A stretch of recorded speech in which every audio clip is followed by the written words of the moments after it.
Hi everyone, my name is Kate. Welcome back to my wondernetting channel. Today I want to tell you a story about my pearl dress pattern, how I got the idea, how I created it step by step, and how I usually make all my patterns. This video is going to be more like a friendly chat, more like a podcast really, so I hope you find it interesting, and if you have any questions, don't be shy, just write them in the comments. And if you ever wanted to make your own pattern, maybe my process will help you too. So before we start, please don't forget to subscribe to my channel. Let's get 200,000 subscribers. I would really appreciate that if you like, if you subscribe, and if you leave a comment. So I've been making my paid patterns for about a year now, maybe a little more, but as you know, I make a lot of free tutorials, free videos here on YouTube, but at some point I decided to sell my patterns too, because I spent so much time on them.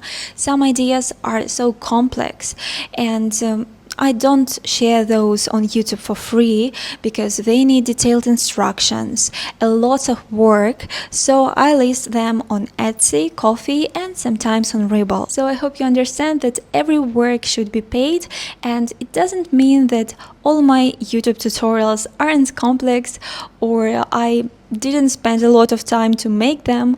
Yes, I did, but all my free YouTube tutorials has instructions for only one size. It's S, it's my size. I don't share instructions how to adjust that pattern for size M, L, or XL, or maybe XS, and so on, as I do on my writing patterns. All my paid writing patterns has 5 different sizes, so I spent a lot of work, a lot of time to just adjust this pattern to all of these sizes. Okay, now let's talk about my pearl dress pattern, how I created it step by step. The idea came to me at the beginning of June. I was scrolling through Pinterest and I really wanted to make light summer dress. I had saved this picture for ages on my Pinterest. This is just the usual fabric dress, but I wanted to make it in a crochet version, but with my own vision. So the first step to make your own pattern is to find the inspiration wherever you can, maybe on Pinterest, on Instagram, on TikTok, wherever you can find the ideas. The second step is sketching. It's an important step. I always draw a sketch. You can draw your own design or maybe copy the design from Pinterest, but this step is important because it's helping you to understand which parts this dress or something else is made of. For my pearl dress, it's 2 cups, the waistband, the skirt, and the straps. I draw my sketch in a simple notebook, but if you have a tablet, it's even more easier. I don't have an iPad right now, so I just draw on a simple paper. The third step is choosing your stitch pattern, and probably this is the longest part. Not every stitch works for every project. You need experience to know what fits. Of course, you can invent your own stitches or find free ones on YouTube, on Pinterest. There are lots of crochet charts out there, but remember, not every stitch pattern will work for your project. You will probably need to change it, adjust the stitch count, and make it fit. Just so you get the idea, on Pinterest they usually show you just a tiny rectangle or square swatch of a stitch pattern, but you can't make a whole dress out of plain rectangles, right? So you need to know how to do decreases, how to do increases, and how to combine a few different stitches in one piece if you want it to look interesting. This part needs math, logic, and a lot of trial and error. For my pearl dress, I wanted closed, dense stitch for the cups and more lighter, open stitch for the skirt. A heavy, dense stitch for the whole dress would make the dress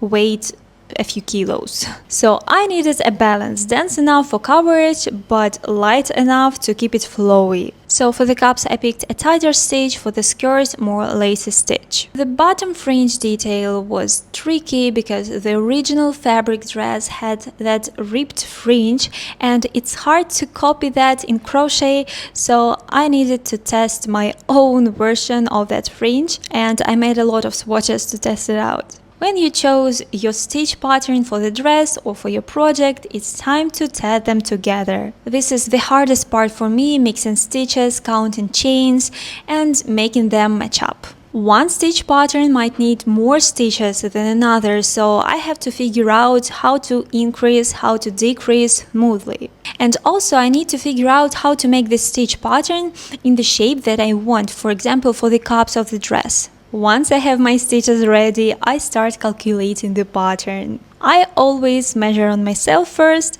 I have size S, right now it's near to M size, so I make my sample dress in my size, of course. For my pearl dress, I started by making just one cup, tried it on myself to see how it fits, and worked out all the decreases. And just so you know, I worked those cups a few times. First, I didn't like how my decreases looked, so I ripped it all back and did it again in a different way. So don't expect your first try to be perfect. I redid parts of my dress a few times. Basically, this step is actually crocheting the dress. Once you know which parts you need, it's so much easier. For my dress, it was 2 cups first, then I made the waistband and then the skirt. For the pearl dress, the hardest part was the skirt math because it starts with one stitch pattern at the top and switches to a wider stitch pattern at the bottom. And I had to calculate the right increases to make it look seamless. Luckily for this pattern, the only thing that changes between sizes is how many times you repeat the stitch pattern. But even that had some tricky parts. For example, my lower stitch pattern had to divide evenly by a certain number of stitches, and that didn't always match the pattern above it, so I had to sit and calculate how to make it all work together. It was hard, that's all I can say, it was hard. I won't tell you the exact stitches here. All the details, all the instructions are in my writing pattern that you can find on my Etsy or Ko-fi. Links are always below the video. Also, the pattern has a full video tutorial how to crochet this dress, and it covers 5 sizes from XS to XL. So the next step is grading pattern for other sizes. Many creators do tester calls. They ask people to test their pattern for different sizes. It's a good idea, but it takes time. I like to work fast, and when I have an idea, I want to release it quickly, so I don't do tester calls. Tester calls can take months or even more before releasing the pattern, so I skip them and I just use the standard clothing sizes XS, S, M, L, XL, just like in a regular clothing store, and adjust the stitch pattern to each size. It's not easy, it takes a lot of time and careful math, but I enjoy this part too. It doesn't seem too complicated for me. And I always write everything down, don't trust your memory. Every stitch count, every changes, just write it down, otherwise you'll forget it, trust me. This is exactly where tester call can help. Other people crochet the pattern in their own sizes and tell you exactly how many stitches they used and how it worked out for them. So if you're not 100% sure about your math, doing a tester call is a good idea. For me, it's not really necessary. I prefer to do it all myself just to save time and release the pattern faster. I don't want to stretch out one pattern for a month and a half or more, but everyone does it differently. You do what works for you. I'm not against tester calls at all, they have pros and cons. If you don't do a tester call, the downside is you don't get extra samples made by other makers that you could show as examples. Plus, testers could promote your pattern on their pages too, which helps more people find you. But for that to work well, those testers need to have a decent audience themselves. Not everyone wants to test just any pattern for free, so you have to keep that in mind too. And when your project is done, when your dress is done, you still might tweak it. For the pearl dress, I changed my cups at the ends because they looked too tall for me and I made them shorter. And after that, I write down all my pattern. I do that in Canva. And I recommend you to use Canva too. You can make your own pattern design. I keep my designs clean, simple, easy to understand, easy to read. No extra fuss, just clear instructions and pictures, and I highlight important parts, important notes, so you don't miss anything. Of course, you can run your imagination wild and make your own pattern design. Sometimes too much fancy design is distracting. It's pretty to look at, but we want to crochet the dress or other project, right? So I'm the type who likes everything clear and easy to read. Still, I try to make it look nice, not just plain text. And I also recommend, if you can, make crochet charts, crochet diagrams, because many crocheters prefer charts over the text.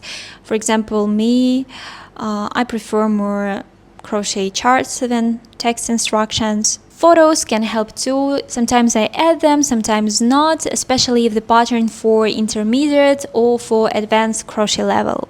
I also record a video tutorial during the process. Almost every my writing pattern has video tutorial inside.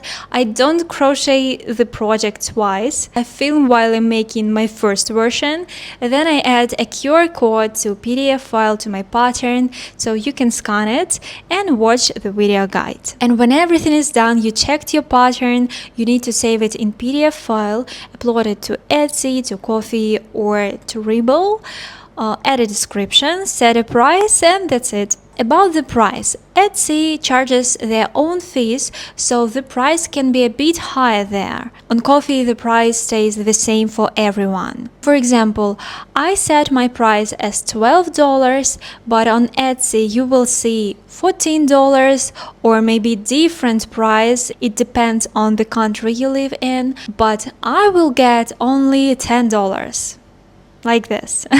It's all fees and taxes. On Ko-fi, if I set my price as $14, I will get $14 and you will pay $14. So yes, not every creator loves Etsy, but I prefer to show my pattern everywhere I can. And once you're done, if you have a big audience, tell them about your new pattern.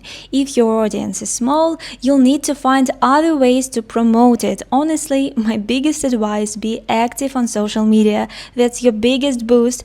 Otherwise, how will people even know you have a pattern for sale? So that's my process: inspiration, sketch, test stitches, make the piece, grade the sizes, write the pattern, upload it, set a price. Simple in words, but it takes weeks. At the end of the day, this is just my way of doing it.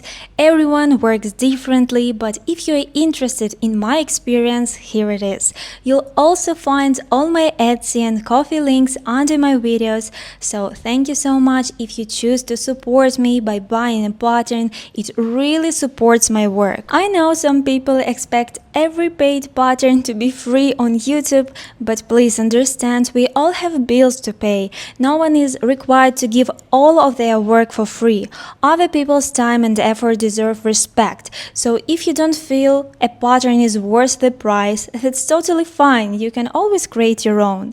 I hope this helps you understand how I work, how the pattern creates. If you want to make your own pattern, maybe it will inspire you too. I hope it will inspire. So if you have any questions, drop them in the comments or tell me your tips if you're a creator. Thank you for watching this video, thank you for being here with me, and we'll see you in the next video. Bye, kitties!